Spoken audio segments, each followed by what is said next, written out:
বিসমিল্লাহির রহমানির রহিম। আসসালামু আলাইকুম, সবাই কেমন আছেন?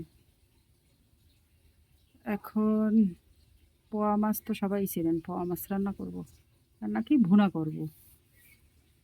আরও অনেক তরকারি রান্না হইছে। ভিডিও তো আর সবটা করা যায় না, যেইটুক পারি সেইটুক করি। আর ডেলি ভিডিও করতেও ইচ্ছা করে না। এমনিও আমি নতুন, একদম নতুন। সবাই সাপোর্ট করবেন অবশ্যই আমাকে।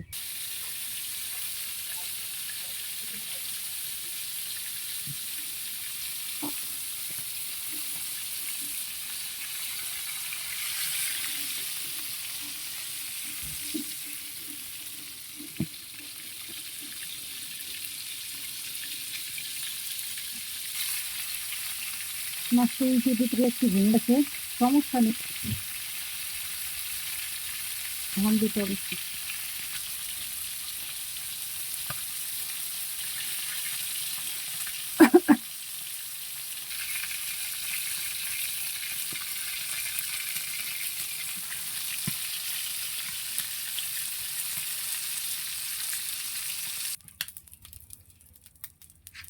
মাছ উঠে ফেলছে, ওই মাছ করে দিলাম।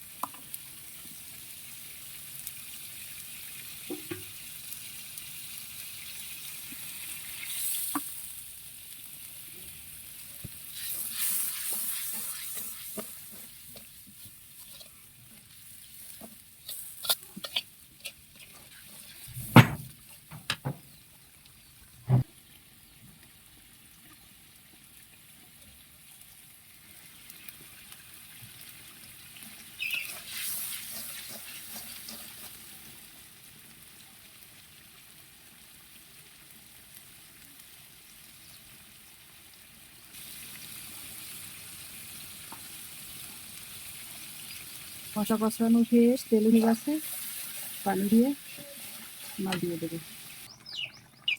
মাছ দিয়ে ভুনা ভুনা হয়ে গেলে নিয়ে ফেলবো।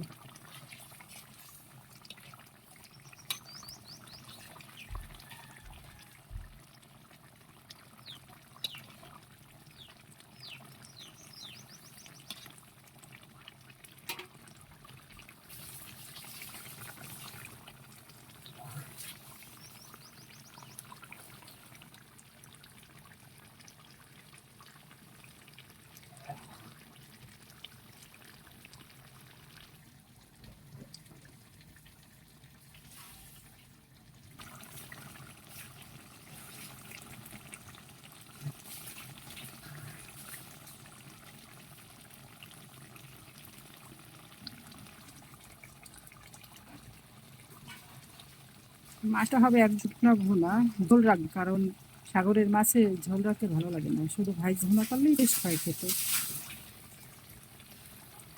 পুরো ভাইরা আর ওখানে কিন্তু তেমন বেশি কিছু খাওয়া যায় না। ইফতার করার পর আর খেতে ইচ্ছা না। কালকেরও অনেক তরকারি রান্না আছে ফ্রিজের, মাছও রান্না করেছি।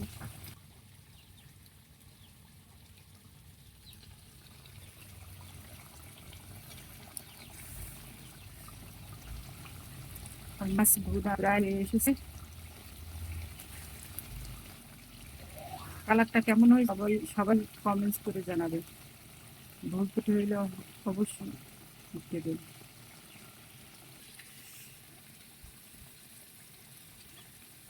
আচ্ছা, তাহলে সবাই ভালো থাকেন, সুস্থ থাকেন, রোজা দিয়ে সবাই সুস্থ থাকেন, ভালো থাকেন, বাড়ি ভালো কাটুক, এই দোয়া করি সবার জন্য। আচ্ছা, সবাই ভালো থাকেন, আল্লাহ হাফেজ। আমার রান্না শেষ। আল্লাহ হাফেজ, সবাই ভালো থাকেন। সবাই লাইক কমেন্ট শেয়ার করবেন। আমিও আপনাদের দিকে যে অবশ্যই লাইক কমেন্ট শেয়ার করে আসবো। আল্লাহ হাফেজ।